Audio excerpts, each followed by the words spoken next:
G'day Port fans. Welcome back to the channel. It's been a, well, how do I describe it? It's been a difficult couple of days. I don't want to sugarcoat this. I don't think it deserves to be sugarcoated. I'm not going to come out and say, hey, at least we made a prelim, we did so much better than 14, 15 other teams in the comp, and unfortunately us and Geelong were belted off the park, but that's okay. We'll come into next year, we're going to use it to galvanise us and, make sure next year's one step better. That was the message of last year when we had a heartbreak in the prelim against Richmond. This year, everything was for us. We had an opponent that came off a grueling fight against Brisbane the week before. The Dogs were underdone in terms of, they were beaten up. They had Bont was injured, Waitman was out, and they had to come in and play the perfect game to simply get through the grand final. And to the credit of the Dogs, they came and played the perfect game. Simple as that. I want to take nothing away from the Western Bulldogs. They came in, they executed perfectly. They had a build-up that was difficult. No thanks. Thanks, actually, SA Health, because the circumstances that they were put under were extreme, and it's disappointing that still to this day that we can't have, 30 blokes training on the ground for an hour or so just to be, warming up and be preparing for a big game that they have to play. But credit to the Dogs. They got their training session on Saturday night, didn't they? They came up against a Port Adelaide side that overbelieved and underachieved in 2021. We believed in our own hype. We've been caught out on this multiple times throughout Ken Hinkley's tenure. We've been caught out on multiple occasions where we simply don't rock up in the first quarter. And what do you know? We've been saying it all year. It's going to bite us on the arse eventually. And it did. 7-1 in the first quarter. It was a disgrace. It was an embarrassment. It was pathetic. It was piss poor. And I'm not going to sugarcoat it for any of the players, because simply there was not enough effort put in for one of the biggest games of their careers. They're on the verge of making a grand final, and we were right into it up to our noses. Everything was for us. As I said, the preparation, had a week off.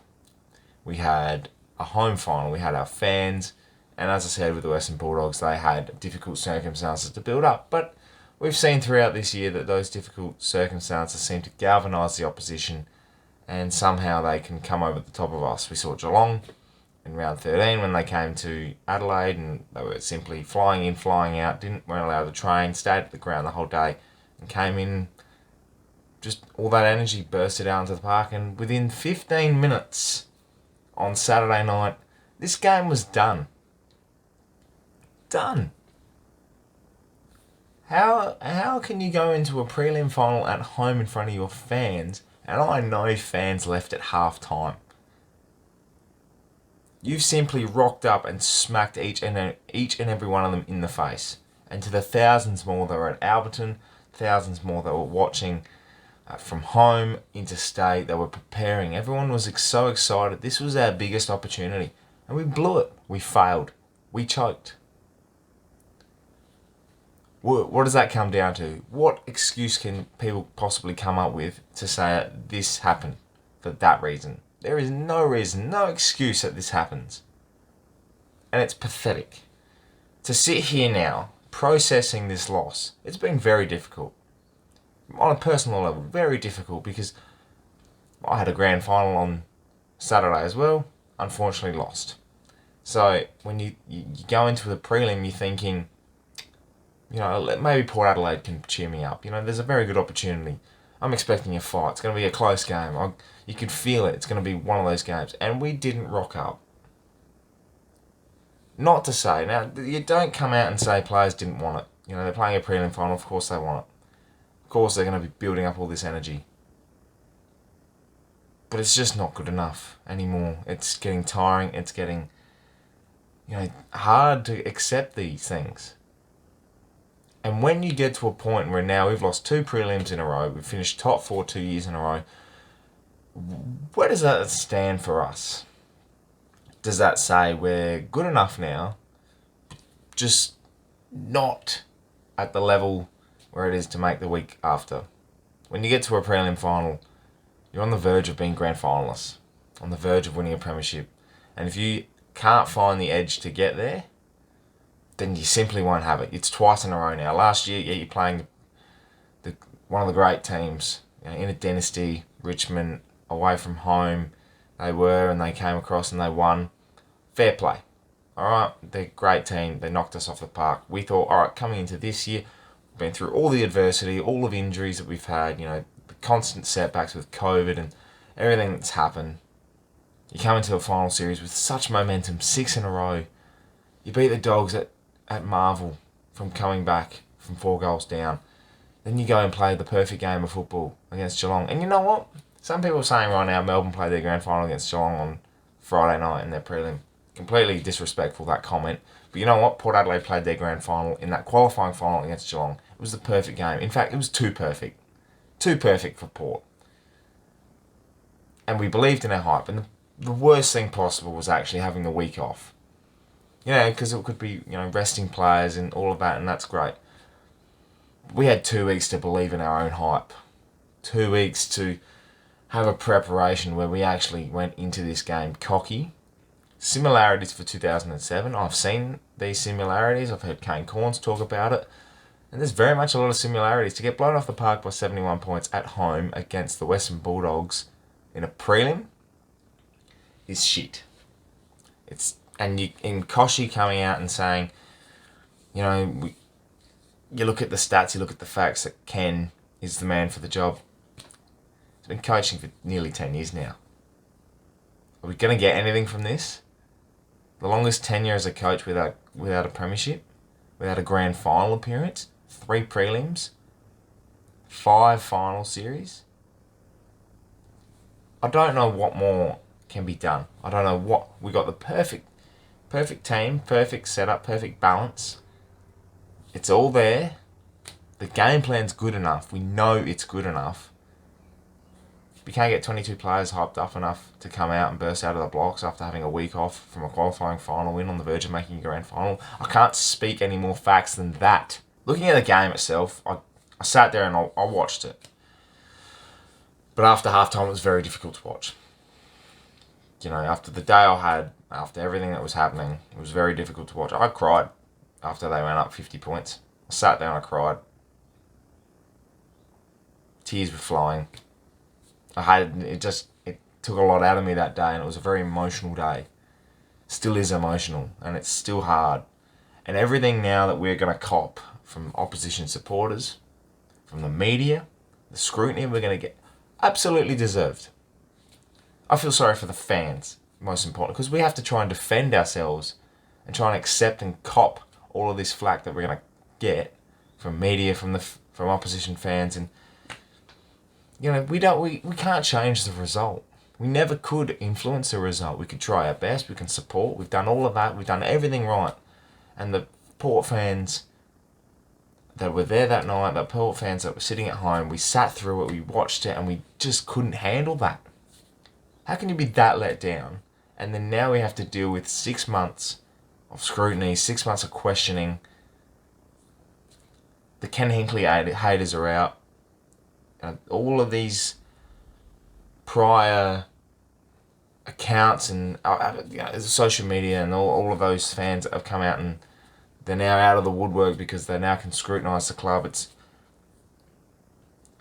fair, but also at the same time, we don't want this. This is not good. What I'm worried about most is what will happen next. Will this influence how we go next year? I don't believe... Sitting here right now, I don't believe we're going to be back in the top 4 again. This is going to hurt. It's going to scar us. This is going to doubt belief. Questions over the coach. Bought in the system for the whole 2 years, 3 years, 4 years, 10 years. When's it going to happen? If not last year, if not this year. Don't come back to me. Don't come at me right now and say there's always next year. Because at the moment, that's not a good pill to swallow. And right now, you question next year. How do you go in from making a prelim, losing it by 70 points, and thinking, hell yeah, we're gonna make a grand final next year. Hell yeah, we're gonna come back stronger. It's gonna galvanise us. We use it to drive us. I would have thought a 6-point loss in a prelim last year to the best team of that year would be enough. I'm not going to question leadership. I'm not going to question. The changes that will come. My opinion on that will come out later down the track. But right now, we just need to process this loss. Full credit to the Western Bulldogs. We've got a great grand final coming up between Melbourne and the Doggies in Perth. An amazing game. And the fans are going to absolutely love it. A grand final probably didn't expect, over the last 10 years. And now we're going to get that. And we're going to be able to sit there and swallow that pill of we didn't make it. And I'm going to enjoy this grand final because it's something different. 2 different teams. I'm going to enjoy footy for what it is and purely celebrate the game itself, because supporting a team's tough. And I can't continue to accept this disappointment, because once you start to accept disappointment, you expect disappointment. And eventually one day it'll come. But it's not going to happen in 2021. I could judge players' performances. I could judge moments in the game. But simply, we weren't hard at it in the contest. We weren't hard at it around the ground. They walked all over us, and it's the start that killed us. Fair play to Riley Bonner and Ollie Wines, who fought hard, tried their best. And I thought Riley was great. And it was great to see that he could stand up on a big stage. And unfortunately, 20 other blokes didn't come with him, and that's such a shame. And that's all I have to say. So thank you very much for watching this review / rant / therapy session for myself, because our season's done and we've got 6 months to dwell on this. Also, a full credit to the football club for a sensational 2021 though. 17-5 is very difficult to win a qualifying final. Prelim is what happened, but overall the season is a tick, because I feel like we didn't go backwards. We fought through a lot, and it's just shit that we didn't do what I thought we were going to this year. But nonetheless, thank you for watching. If you want to subscribe after all of this that's happened, please do. Thank you for all your support this year, and I'll see you in the next video. As always, come pair.